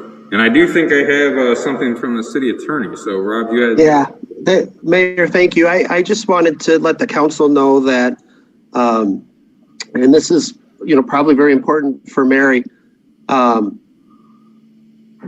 within the 5,000 pages of legislation that Congress is considering as we speak, is a re-upping of the payroll protection program, the PPP loans that some of you and some of our area businesses may remember.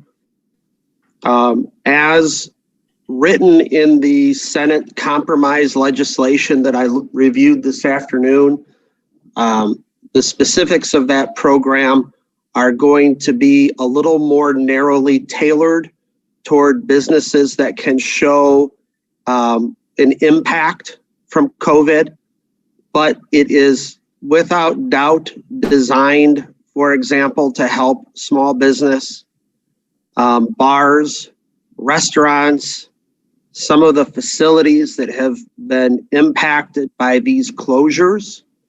And I anticipate, assuming that legislation gets voted on and approved this evening and then signed into law by our president, I'm assuming that there will be lots and lots and lots of summaries and different information that starts floating around. Mary, Danny, I will get you guys that information as soon as it's available. And I know, Mary and Danny, how much work that you guys did back at the end of March and early April trying to get that word out. You know, there's going to be hundreds of billions of dollars available. And, you know, and the hope is that it can get some of these businesses from where they're at now to that place that Mike is talking about where we're heading. You know, there's a lot of other things in that legislation. Unfortunately, it doesn't sound like there is much additional assistance for small local governments, but there is increased unemployment insurance benefits that are going to be available along with the PPP. So, you know, hopefully our residents and our businesses will start to see something, you know, very quickly here. So there's some good news in this. That's it, Mayor. Merry Christmas, everybody. All right, thank you.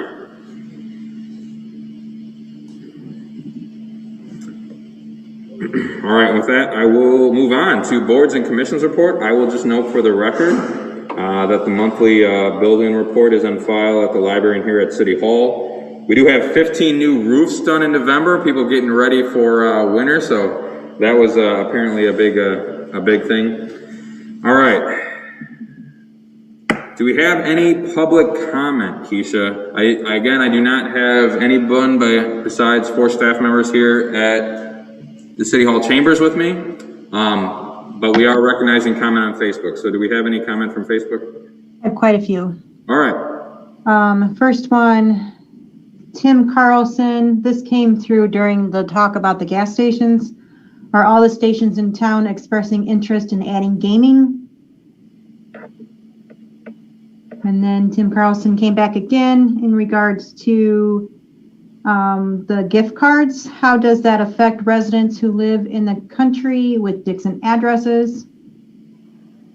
I had Susan Bowman. A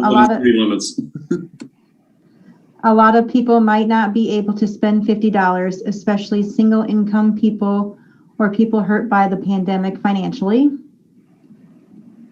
And Susan Bowman again, I would volunteer to help get this done. Tim, in regards to your volunteers for your gift cards, I'm assuming. Tim Carlson said, I will help. And then my last one right now is Susan Bowman. Merry Christmas and Happy New Year. God bless this council for caring about all the citizens of Dixon.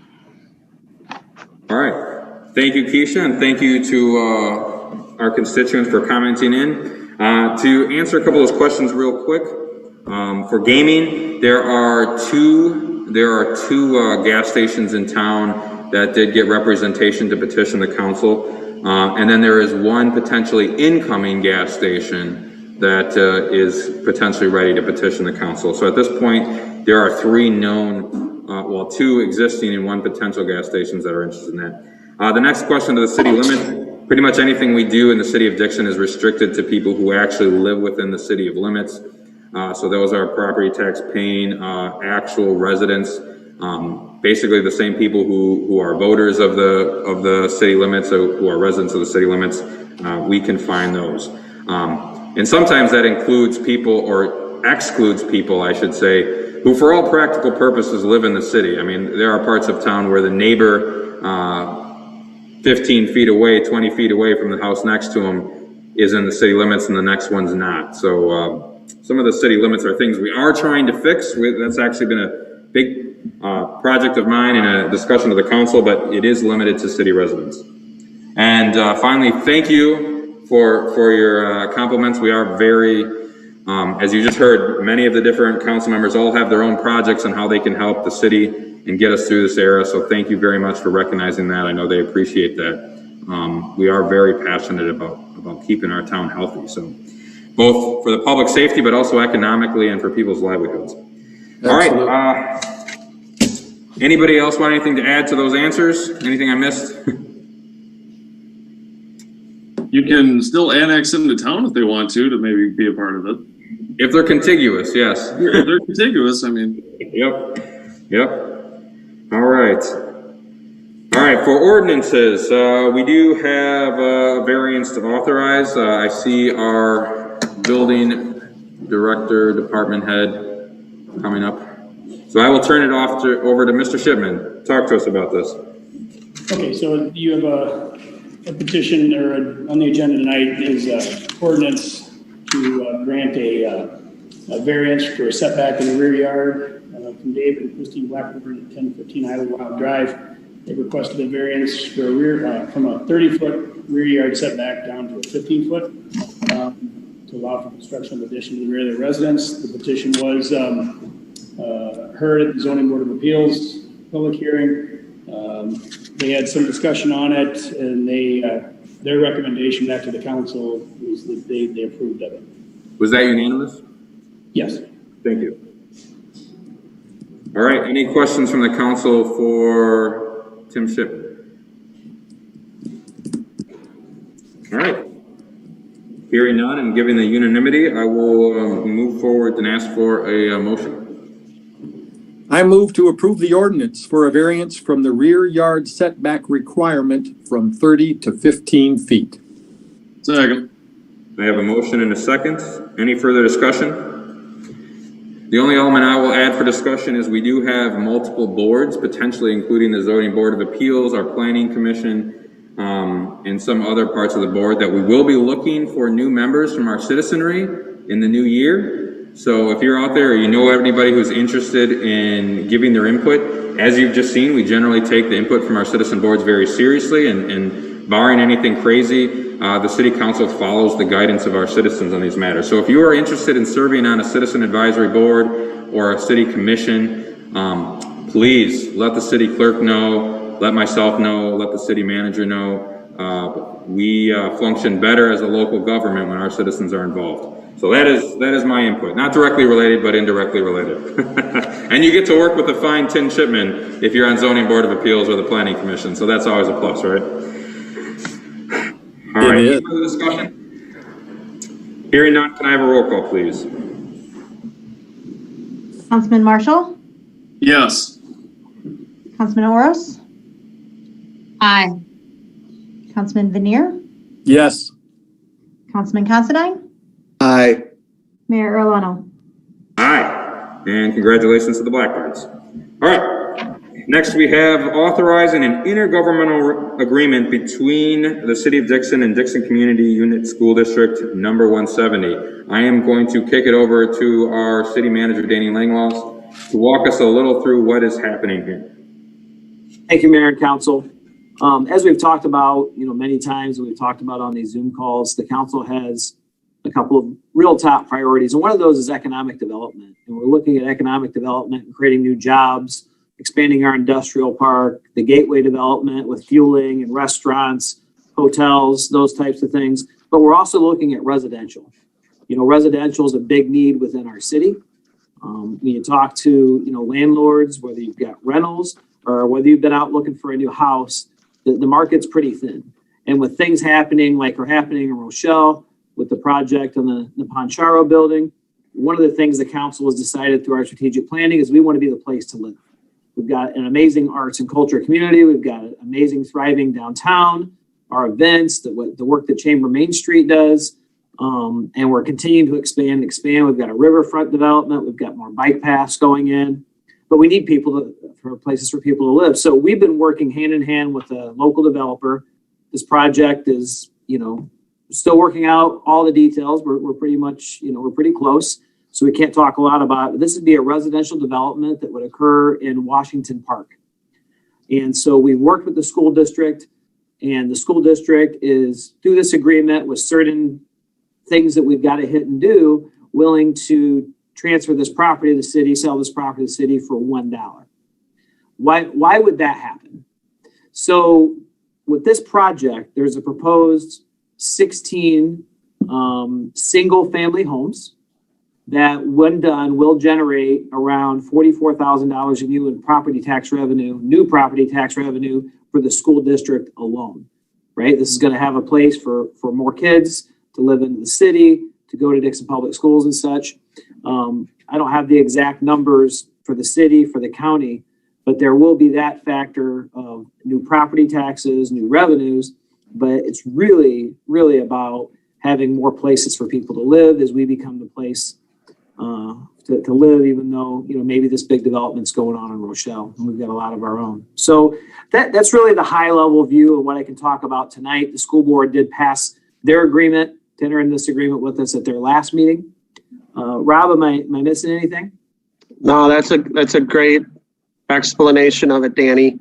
I would just add that it is our anticipation that there will be some further agreements down the road with respect to how this development will work and what the deal is between the city and the developer. So at this point in time, this just puts the city in a position to acquire the property. Doesn't do anything beyond that. And the second part of this, again, it's something that Danny's been working on, and I think it's going to be a really neat transaction. And Rob, there is a clawback provision if the city does not act on it at a certain time. That's correct? Yeah. One of the things that the school district, again, I think Danny articulated that well. The benefit to the school is that by giving the property to the city and allowing the city to work this broader development deal, it's going to result in the creation of significant real estate taxes for the school. That's their goal here. And of course, if nothing happens, then that goal is frustrated. And so there will be a restriction put into the deed to the city, and there will be restrictions in the city's deed to the developer and in our relationship that will mandate that they commence their construction within 2 years and commence did I say destruction? Construction within 2 years. And that doesn't mean that they have to have the project completed. It means that they need to be taking steps in furtherance, such as building plans and pulling a permit for the first of the homes.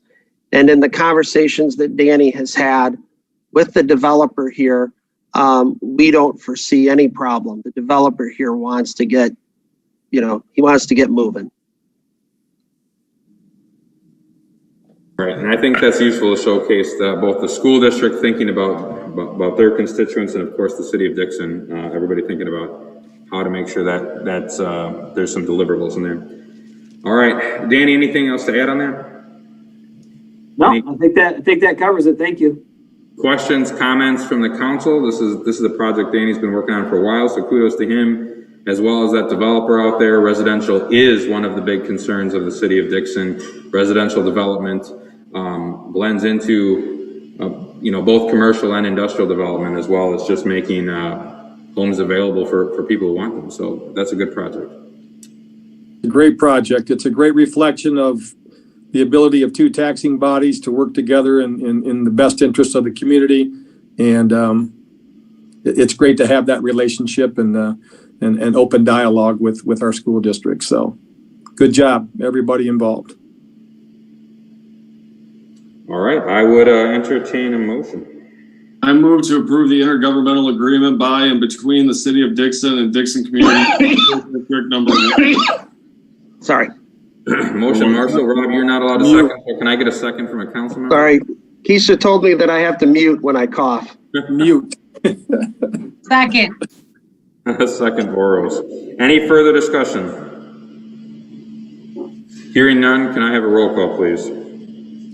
Councilman Marshall, Yes. Councilman Orris, Aye. Councilman Veneer, Yes. Councilman Considine, Overwhelming aye. Mayor Arellano. Aye. All right, next I'll move on to resolutions. We have three budget resolutions. For the purpose of time, Danny, you want to just kind of, or I see Tim's moving over. Tim, for the purpose of time, you want to just move through them all at one time, and then we will have a series of votes on them. The first resolution is regarding the building department. It is not new money. It is moving money from one line item to a different one. We have 2 vehicles in the building department. That line item is relatively small. We had a couple unforeseen repairs come up on the tires and just a couple of repairs that would have put us over budget. So I'm just moving some money from one line item within the building department over to the maintenance and repairs. And that's 2,000. Yes. Okay. And then the next one's the cemetery. Who is? I'll just bring you right up now. We'll knock all three of these discussions out right now. Councilors, if you have any questions of the individuals, feel free to interject before I switch them out. I should have mentioned that first. Good evening. Thank you, Mayor and Council. Just a maneuvering of funding within the cemetery and public properties budgets.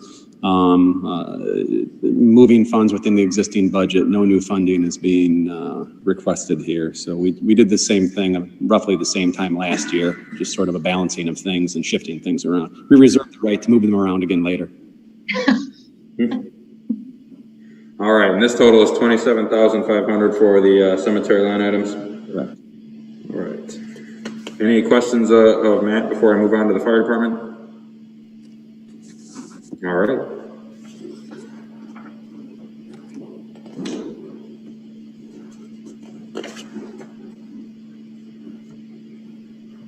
So the one for the fire department just has to do again with shifting $2,000 from one item to a next item to another item. We're not going to increase the budget. There's a need to increase the part-time wages, and then they're going to decrease the extra duty pay. What were the part-time wages for? You know, I'm not sure. Becky might have. I see my finance director coming forward. Perfect. Thank you. Actually, I guess Tim might know too.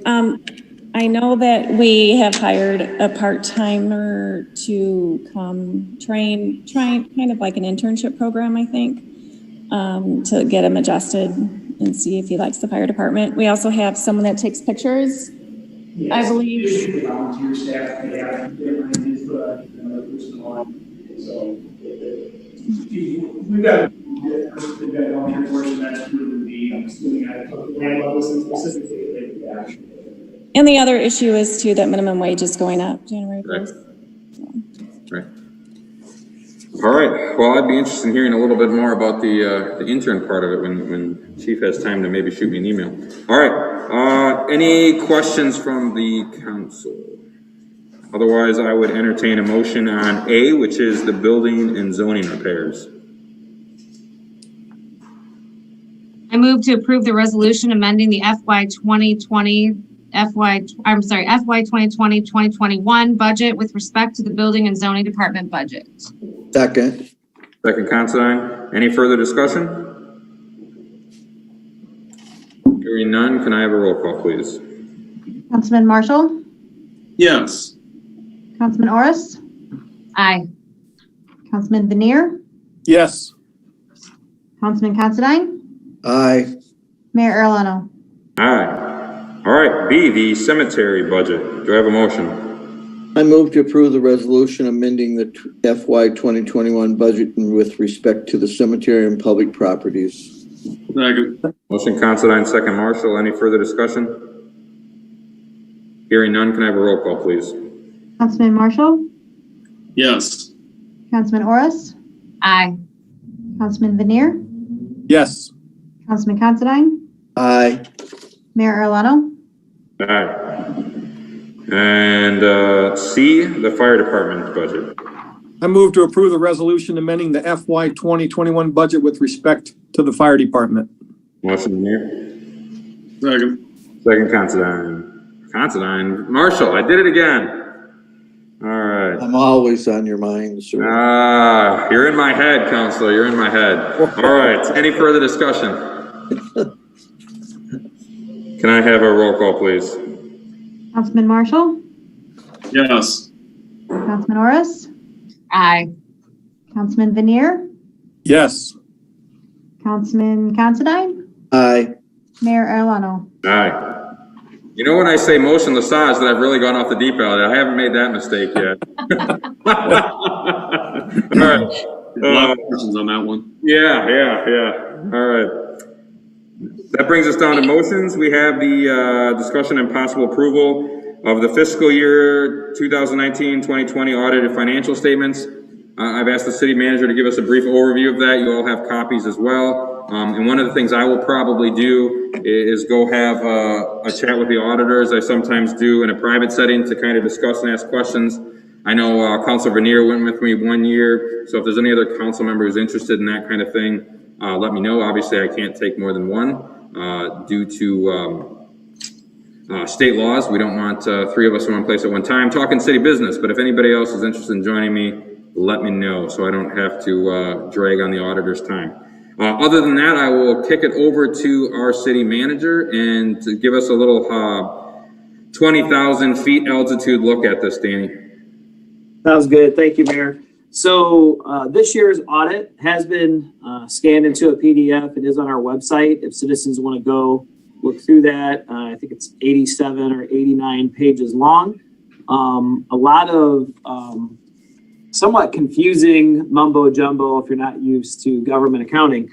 So myself and Becky and Matt Heckman, our assistant city manager, met with the auditing firm right around the end of July. This document here, it's a 6-page document that we have created. It was created on November the 2nd. It's been shared with the council to look through to give a higher level due to COVID, not being able to kind of get everybody together the same way, not wanting a lot of things that are fairly confusing. So we asked a lot of questions. We broke things down. So within the audit covers many different detailed things. It has to do with the overall health of our financial system. It takes a look at the last year, but through many things has previous years shown and displayed. So our fiscal year is May 1st through the end of April. And so this covers from May 1st, 2019 to the end of April 2020. That's what this audit covers. This document that we have provides detailed information on important aspects of city finances to include internal controls and segregation of duties. I'm happy to report that as per our normal, we have very good internal controls, very good segregation of duties. There are no recommendations from the auditor to improve either of these things. These are the things that protect our financial system. Becky and her team have done an amazing job of getting these things in place, making sure these things remain in place, working closely with the financial experts. Additionally, this audit breaks down the major government funds. So we have the general fund, okay? And so our general fund is pretty much, and I'll break a couple things down, everything except our utilities. So our utilities, our enterprise funds, are water and wastewater. So that's separate. So general fund is like the day-to-day operating of the city. So it's going to be for non-water wastewater. It's going to be where our salaries, health insurance, personal property work comp insurance, operating supplies, equipment under a certain amount of money.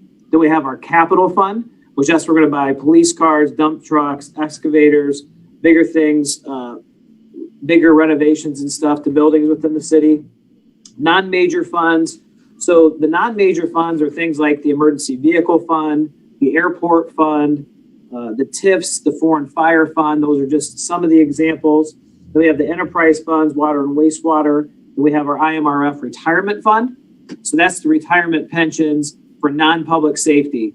So that's non-sworn public safety. So police officers, firefighters, and then we have the public safety retirement fund. So just really quick, going to fly through a high level. We had a very good year last year on the general fund side. We did a great job of projecting and coming under our expenses.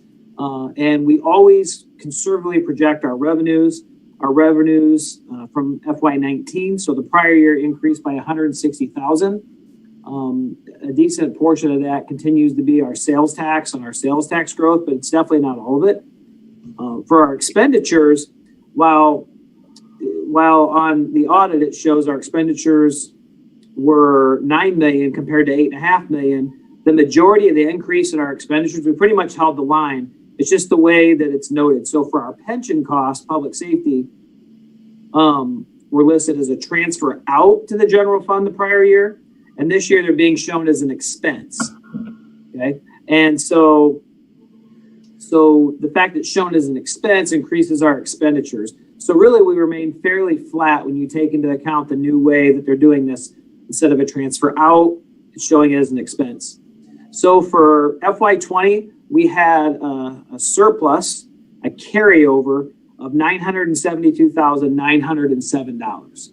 Last year, the year before, that surplus and carryover was about 1.2 million. Generally, what happens with this carryover is it would go directly into the capital fund. This is one of the only sources for the capital fund. So to buy our dump trucks, our police cars, those major expenses, to do major improvements like on a cemetery building, that's in our capital fund. From this 972,000 turn-in, 200,000 of it had originally been used for the small business grants that the city contributed to. Our finance director did a good job, great job. Her and her team were able to get a grant to bring that money back in from the state. And so she will be working with that, taking care of that, but Mary knows to win that grant. So the non-major funds, which include the emergency vehicle fund, foreign fire fund, the TIF, the airport, had generated 3.9 million in revenue and had approximately 3.9 million in expenses. That was good. Our capital fund, just so people are aware, does include the recovery fund. There's money from the capital fund. So the total balance of the capital fund is 10,155,000. But of that, there's money that's been loaned to the TIF for the downtown streetscape project that won't fully be repaid back. We're estimating the shortage from the TIF being about $1.5 million. And then we have money earmarked for the ITEP project, which is about $1.5 million. And so we can go into some more detail down the road with that. We'll make this document available on our website as well. Our enterprise funds did well last year. We had a surplus of the sewer fund at 263,000 and a surplus in the water fund at 756,000. Now, people think that those numbers are big numbers and like, wow, you had those surpluses. These numbers don't nearly cover the amount of work that needs to go into our underground infrastructure, the amount of work that's going to need to be done down in our sewer plant. We're still paying off a big loan for the construction of that sewer plant. The Galena Avenue water main project was estimated to be at 1.2 million. Because of a lot of different factors, that's increased now to around 1.7 million. And then we've got an old underground infrastructure system that needs millions and millions and millions of dollars. So when we hear those surpluses, it's not that we've got more money than what we need or we're sitting on a bunch of money. It's not that at all. And so we need those to be going in to support those capital projects, and there still won't be enough. For the IMRF pension, we have a surplus of $1.1 million in that fund. IMRF has been doing very well on their investment returns. Okay, let me just see here real quick. In calendar year 2019, IMRF made 18% on their investment returns across the entire pension. And when we think about the public safety pensions, police and fire, over the past 5 years, the police pensions averaged an investment return of 2% a year. Big difference. So people are probably familiar, maybe familiar, I know our council's familiar with the fact you spend a lot of time on these pensions, the downstate public safety pension consolidation to create a system much like IMRF to be administered that way. There'll be a police one and there'll be a fire one. A couple things. I mean, one, with the consolidation, there's going to be less money spent for people to manage, but the big game changer is the investment returns.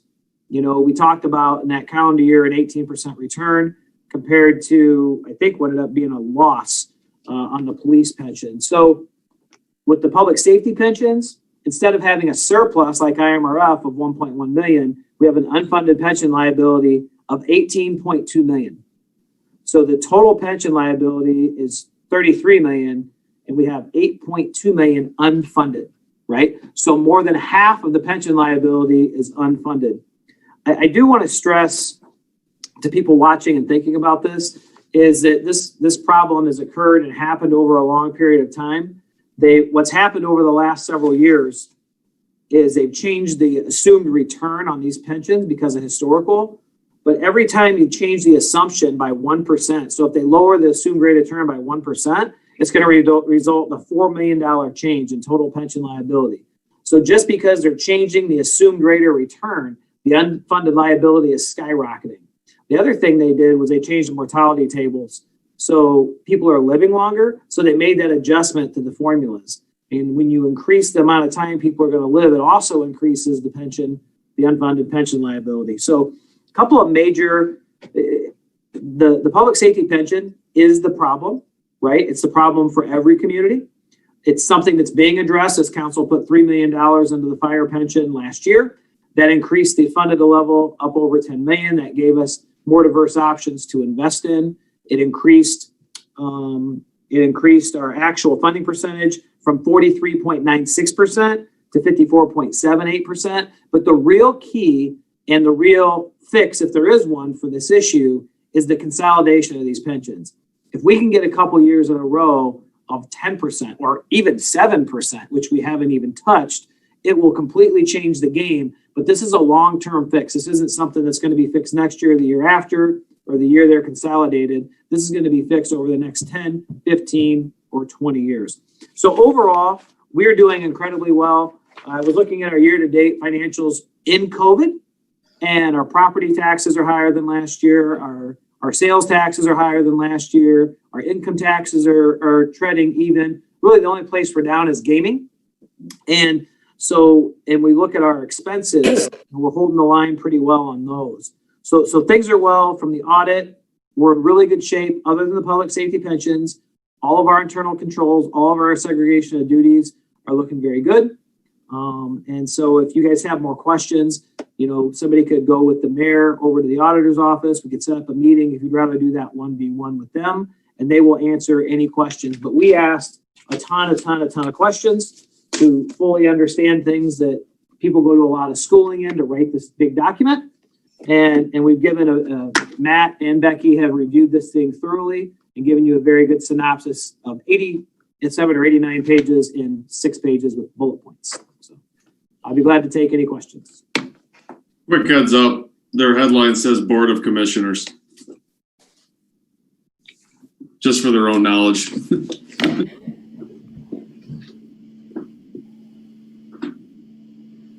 Any questions, comments on the city audits? No. Very beneficial to have it truncated down to the 6 pages, Danny. That really makes it very easy to understand, and good job. Seriously, good job. Thank you. And Danny, this is online at our website. Has it been posted on the city's Facebook as well? So I can't answer the question if it's been posted to Facebook or not, but we can post the PDF of this to Facebook. I have not, depending on the questions and stuff you guys had, the 6-page document hasn't been posted yet, but we can turn this into a PDF and post that and share it as well. Okay. I don't know that anybody's interested, but if they are, they deserve to know about their city finances and the city audit of that. So we'll try to get that on there for them. Well, the other thing too, Mayor, that is on there, I'm looking to see if I have one handy. I don't know that I do, but our budget book is much different than it ever used to be. Our budget book used to just have a bunch of numbers in it. And we've gone through, and it's probably a 40, 50-page book. It's broken down in narrative. It's very easy. We break down all the different funds, all the analysis of the general fund, the capital fund, all these things. It's all in there, all requests, the reason things are changing from one year to the next. It's all spelled out, very much detail. We'll continue to do that. We did that when the new administration took over. We got a lot of feedback from the council. So if our citizens really want to understand our finances and budget, we broke it down incredibly for them to go and be able to do that. All right. If there's not any further questions, I will need a motion for approval. I move to approve the FY, is that right? The FY 2021 audited, is that correct? 1920. I'm sorry, the FY 1920 audited financial statements. Sorry. Second. That's okay. All right, I got a motion and a second. Any further discussion? Hearing none, can I have a roll call, please? Councilman Marshall? Yes. I keep forgetting I'm muted. Councilman Orris? Aye. Councilman Veneer? Yes. Councilman Considine? Aye. Mayor Arellano? Aye. All right. Well, once again, Merry Christmas to all. Happy holidays. Anything else before we sign off? Otherwise, I would entertain a motion. Oh, I have one more thing. okay. I do have another public comment. Absolutely. Let's read it into the record.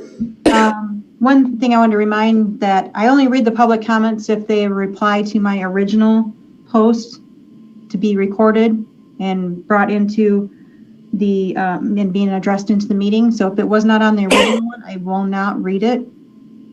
But my last one was from Tim Carlson. You all do an awesome job. God bless you and Merry Christmas. Thank you. Thank you. Merry Christmas. Thank you. Merry Christmas to everyone out there. Have a blessed end of the year, and hopefully our new year is, well, everybody knows. So I will entertain a motion to adjourn. I move that the regular council meeting on Monday, December 21st, 2020 be adjourned to meet in regular session on Monday, January 4th, 2021 at 5:30 p.m. in the council chambers at City Hall via electronic means. Motion. Second. Second Veneer.